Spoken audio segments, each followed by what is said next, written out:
Halo,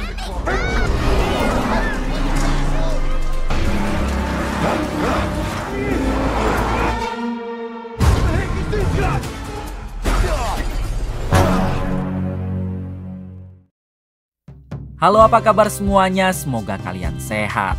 Kali ini saya akan menceritakan film berjudul Black Lotus yang pastinya banyak sekali adegan action di dalamnya. Bercerita tentang seorang tukang kayu yang selalu diremehkan dan dianggap lemah, namun siapa sangka dia adalah mantan pasukan khusus paling berbahaya. Oke, tanpa berlama-lama kita gaskan saja ke ceritanya.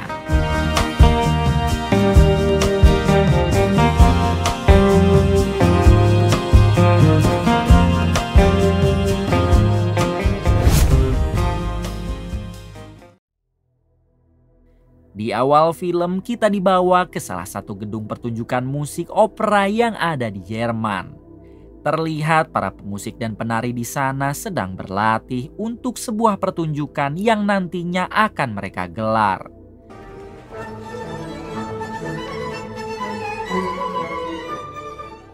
Namun tiba-tiba gedung itu dimasuki oleh kelompok teroris yang langsung menyandra mereka semua.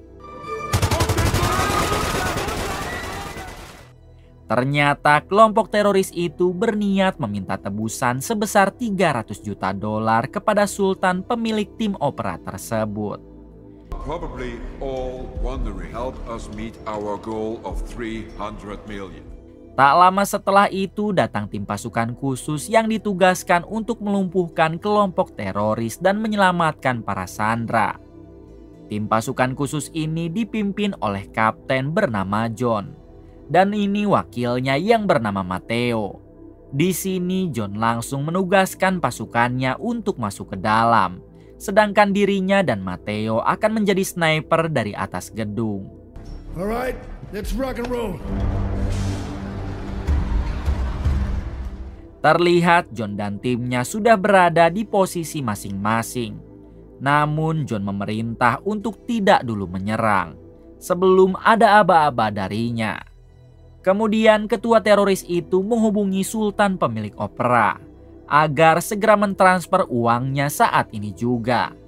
Namun karena si sultan meminta waktu 20 menit, si teroris menghabisi salah satu sandera wanita di sana. Come. No, John. He's bluffing. One last time. Melihat hal tersebut, Matteo si wakil kapten tak bisa lagi menahan emosinya dan malah menembak teroris itu tanpa adanya perintah dari John sang kapten. Pada akhirnya terjadilah pertempuran antara kelompok teroris dan pasukan khusus.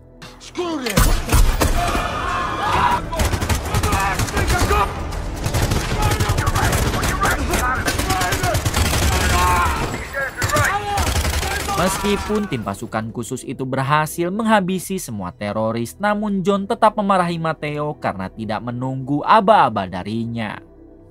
John juga harus tertembak di bagian dadanya, yang mengakibatkan dirinya terkapar. Melihat hal tersebut, Matteo pun merasa bersalah dan langsung meminta maaf kepada John. Ketika Matteo sedang melahun John, tiba-tiba ada satu teroris yang masih selamat dan langsung menodong Matteo. Namun dengan sigap inilah yang dilakukan Matteo. Setelah itu Matteo harus kehilangan John karena terlalu banyak darah yang keluar dari lukanya. Terlihat Matteo yang sangat bersedih karena ia telah menganggap John seperti kakaknya sendiri. Adegan berpindah ke 5 tahun kemudian, yang mana saat ini Matteo memutuskan untuk keluar dari militer dan memilih menjadi tukang kayu.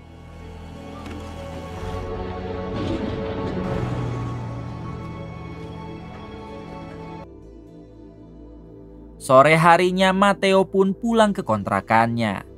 Di sini Matteo melihat foto almarhum John yang sedang bersama istri dan anaknya. Matteo pun kembali merasa bersalah atas kematian John. Apalagi Matteo sudah menganggap John seperti kakak kandungnya sendiri. Banyak sekali kenangan bersama John dan Matteo juga sudah kenal dekat dengan istri John yang bernama Helena.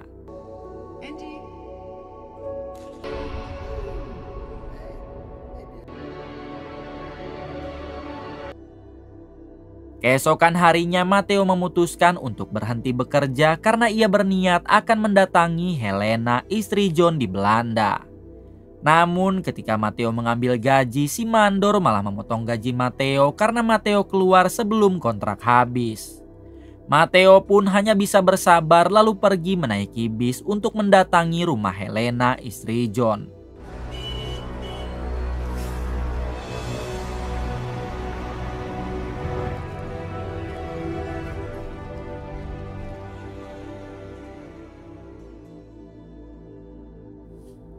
Adegan berpindah ke ketua Interpol yang bernama Shira dan Pisser. Ternyata saat ini mereka baru saja menangkap dua gangster yang selalu menjadi pengedar barang haram di kota ini.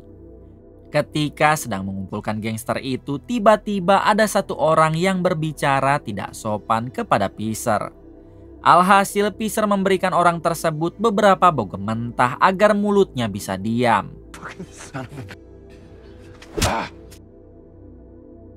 Di sisi lain, kita akan diperkenalkan dengan bos mafia bernama Saban yang saat ini sedang dihubungi oleh tangan kanannya. Di sini Saban mendapat informasi kalau gangster anak buahnya baru saja ditangkap oleh Interpol. Saban pun meminta si tangan kanan untuk mencari tahu siapa Interpol yang telah berani menangkap gangsternya. Kembali ke Pisser dan Shira, si ketua Interpol, yang kini membawa orang yang tadi dibogem olehnya.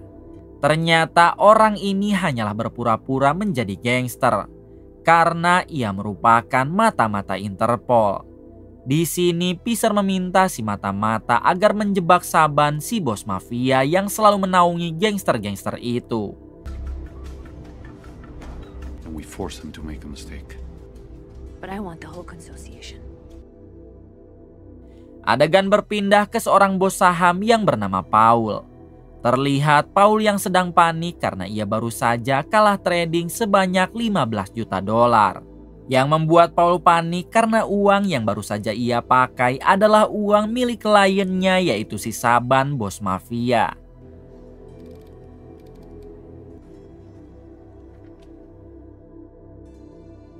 Di sisi lain memperlihatkan Matteo yang kini sampai di rumah Helena, istri mendiang John. Terlihat Helena yang langsung menyambut kedatangan Matteo dengan baik. Where have you been? Saat di dalam, Helena memberitahu Matteo kalau sekarang dirinya telah menikah lagi. Kemudian Matteo menjawab kalau kedatangannya ke sini hanya untuk meminta maaf karena yang telah menyebabkan John meninggal adalah dirinya. Mendengar hal itu, Helena menjadi marah karena ia baru mengetahui perihal tersebut. Matteo pun hanya bisa meminta maaf lalu memutuskan untuk pergi. Sorry. Namun ketika di luar, Helena mengejar Matteo lalu mengatakan kalau dirinya sudah memaafkan Matteo dan kematian John memanglah takdirnya. Helena meminta Matteo agar tinggal saja di sini karena ia tahu kalau Matteo tidak mempunyai tempat tinggal. Pada akhirnya Matteo pun menerima tawaran Helena. Adegan berpindah ke Saban yang kini sedang berbicara dengan dua tangan kanannya. Di sini Saban meminta mereka agar menangkap orang yang telah menjadi mata-mata atas penangkapan gangsternya kemarin. Yeah. Now, if it is in my house, this rat is in my house or in his house. Kembali ke Matteo yang kini sedang bermain dengan anak Helena dari John. Tiba-tiba Matteo didatangi oleh suami baru Helena yang ternyata itu adalah Paul, si bos saham tadi. Helena pun langsung memperkenalkan Paul dengan Matteo. Kemudian mereka makan bersama. Malam harinya terlihat Matteo yang sedang melamun sendirian di taman rumah Helena. Di sini Matteo kembali teringat dengan masa-masa saat dirinya tugas bersama mendiang John. Kala itu mereka berdua ditugaskan menjadi sniper untuk menghabisi musuhnya dari jarak jauh. Sambil melakukan misi, John selalu curhat tentang Helena yang sangat John cintai. Tak lama kemudian lamunan Matteo dihentikan oleh Paul yang tiba-tiba datang membawakan Matteo minum. Di sini Paul mengatakan kalau lebih baik Matteo lupakan saja semua kenangan bersama John, karena itu hanya akan membuat pikirannya terganggu. Pagi harinya memperlihatkan Matteo yang kembali berolahraga untuk tetap menjaga kebugaran tubuhnya.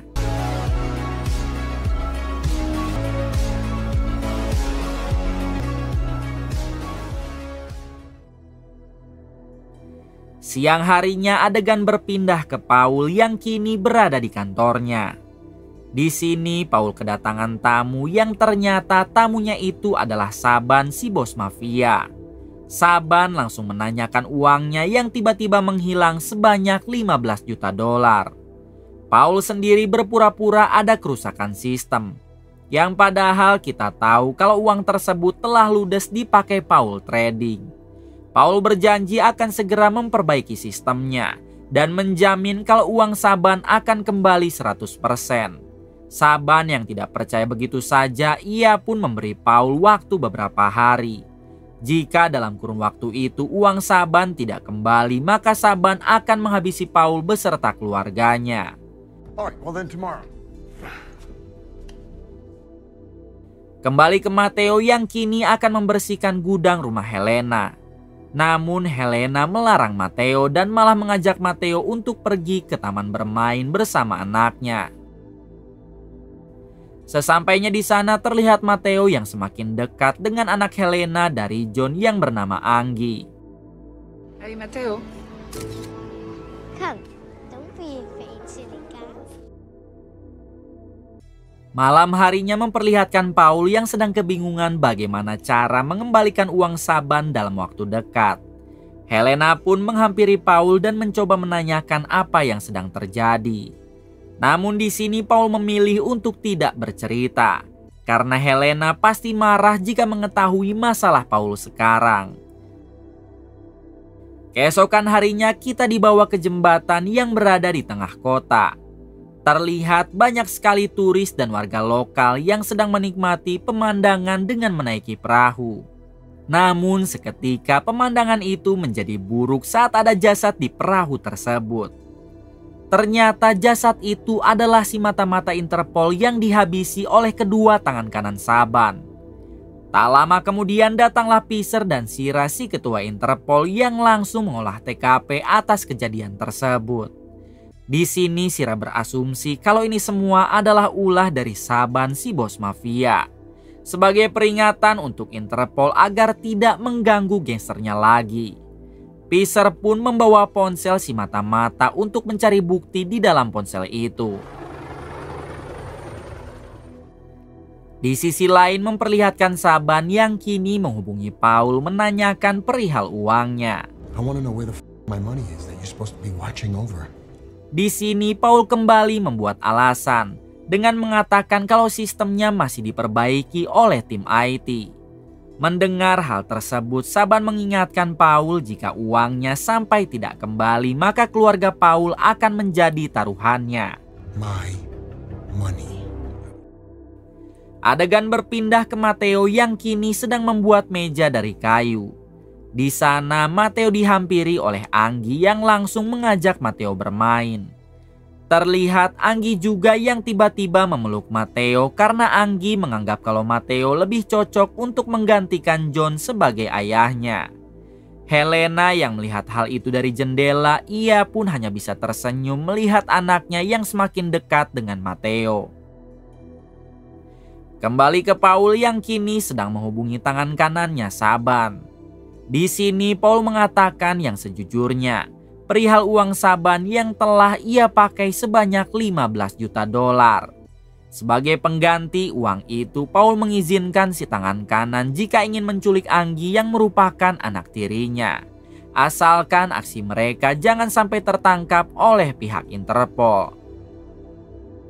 Beberapa jam kemudian memperlihatkan Matteo, Helena dan Anggi yang sedang bermain di taman kota. Awalnya semua terlihat baik-baik saja. Namun tiba-tiba ada sekelompok begundal yang menyerang Matteo.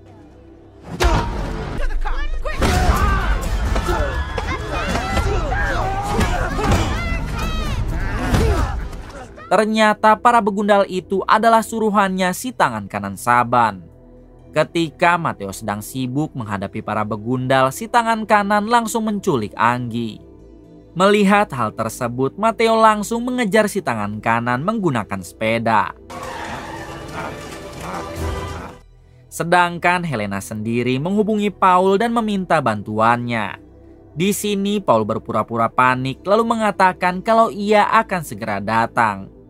Kembali ke Matteo yang kini nekat melompat ke mobil si tangan kanan.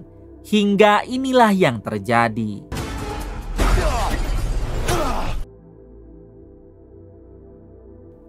Ketika tersadar, Matteo sudah berada di rumah sakit dengan tangan kanan yang sudah diborgol. Terlihat juga di sana ada Helena dan Paul yang sedang diinterogasi oleh Shira dan Pisser si ketua Interpol. Di sini Shira malah mencurigai Matteo terlibat dalam kasus penculikan Anggi.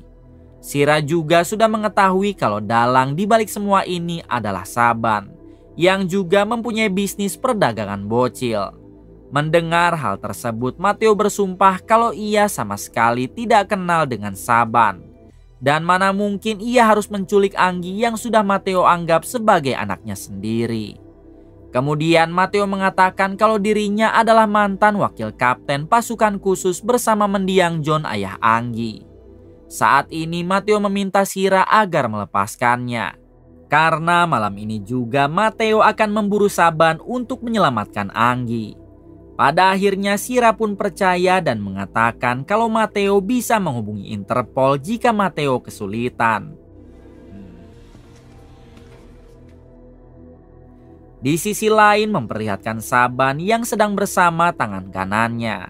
Saat ini Saban berencana untuk memberikan Anggi kepada sindikat yang berada di Thailand. Maybe we can give it to the Thais. Sebelum memburu Saban, Matteo pun pulang dulu ke rumah Helena dan tak sengaja melihat buku gambar milik Anggi. Di sini Matteo kembali teringat dengan mendiang John yang pernah menitipkan Anggi kepada Matteo. Kala itu John meminta Matteo agar mau menjadi ayah baptis untuk Anggi, yang artinya Matteo harus menjaga Anggi jika John wafat duluan.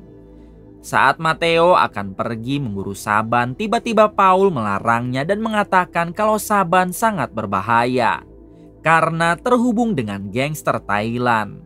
Mendengar hal tersebut, Matteo jadi curiga kalau Paul pasti terlibat dalam kasus ini. Dengan sigap, Matteo langsung menginterogasi Paul untuk mengatakan yang sejujurnya. Karena ketakutan, Paul pun mengakui kalau semua ini gara-gara dirinya yang memakai uang Saban sebanyak 15 juta dolar. Mendengar hal tersebut, Helena pun marah besar dan langsung menyerang Paul. Untungnya Matteo berhasil menenangkan Helena lalu mengatakan kalau ia mempunyai rencana untuk menjebak Saban. Di sini Matteo meminta Paul agar menghubungi Saban. Lalu mengatakan kalau Paul sudah mempunyai 15 juta dolar dan meminta ditukar dengan Anggi. Setelah terhubung, Saban pun menyetujui permintaan Paul. Akan tetapi jika Paul berbohong, maka Saban tidak akan segan-segan menghabisi Anggi. Pada akhirnya Saban memberi lokasi di mana mereka akan bertemu. Setelah itu Paul memberikan lokasinya kepada Matteo karena yang akan berangkat ke sana bukanlah Paul melainkan Matteo. Di sisi lain memperlihatkan Shira yang sedang menghubungi Pisser. Di sini Shira meminta Pisser agar menahan Paul di rumahnya karena Shira sudah mengetahui kalau Paul terlibat dalam kasus penculikan Anggi. Sesampainya di sana, Pisser langsung menanyakan Paul kepada Helena. Helena pun menjawab kalau Paul sedang mandi di lantai atas. Namun faktanya Paul sedang mengemasi barang-barangnya karena ia berencana akan melarikan diri. Kembali ke Matteo yang kini sudah sampai di lokasi pertemuan. Sayangnya Saban tidak datang dan hanya menugaskan para anak buahnya untuk melakukan pertukaran tersebut. Di sini Matteo juga sadar kalau Anggi tidak ada di sana dan Saban hanya berniat menjebak Matteo. Pada akhirnya Matteo pun memberikan tasnya, namun inilah yang terjadi.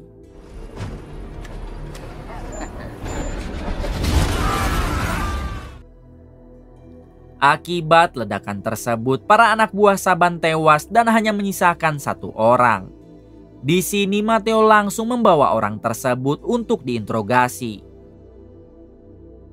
Dengan sangat kejam, Matteo menyiksa anak buah Saban lalu menanyakan di mana keberadaan Anggi. Pada akhirnya si anak buah memberitahu kalau Anggi berada di klub malam Thailand. Mendengar hal itu, Matteo langsung pergi untuk mendatangi klub malam tersebut. Adegan kembali ke rumah Helena. Di sini tiba-tiba tangan kanan kedua Saban datang dan langsung menyerang Peacer, si ketua Interpol. Si tangan kanan mampu membuat Peacer tak berdaya kemudian pergi. Ketika Helena membendung darah Peacer dengan santainya, Paul pergi meninggalkan mereka berdua. Namun saat akan memasuki mobil, ternyata si tangan kanan kedua Saban sudah berada di sana dan langsung menghabisi Paul.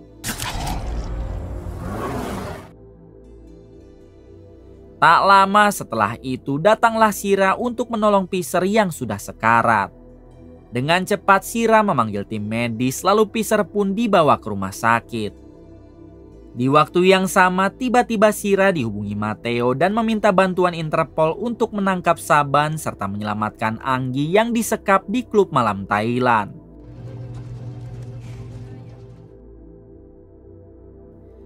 Singkat cerita, kini Matteo sampai di klub tersebut dan langsung menghajar semua penjaga yang ada di sana.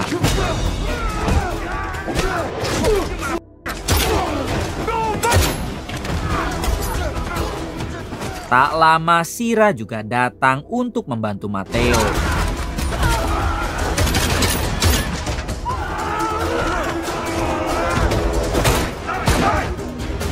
Saban yang menyadari hal tersebut langsung memerintah dua tangan kanannya untuk membawa Anggi kabur melalui pintu belakang.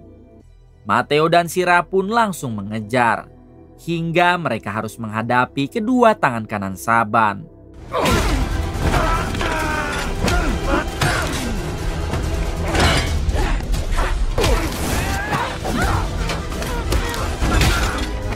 Setelah pertarungan cukup lama, pada akhirnya Matteo dan Shira berhasil menghabisi kedua tangan kanan Saban.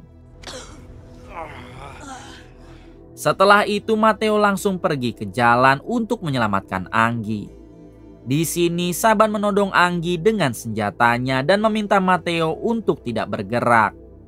Saban tidak menyadari kalau Matteo membawa pisau, hingga inilah yang dilakukan Matteo.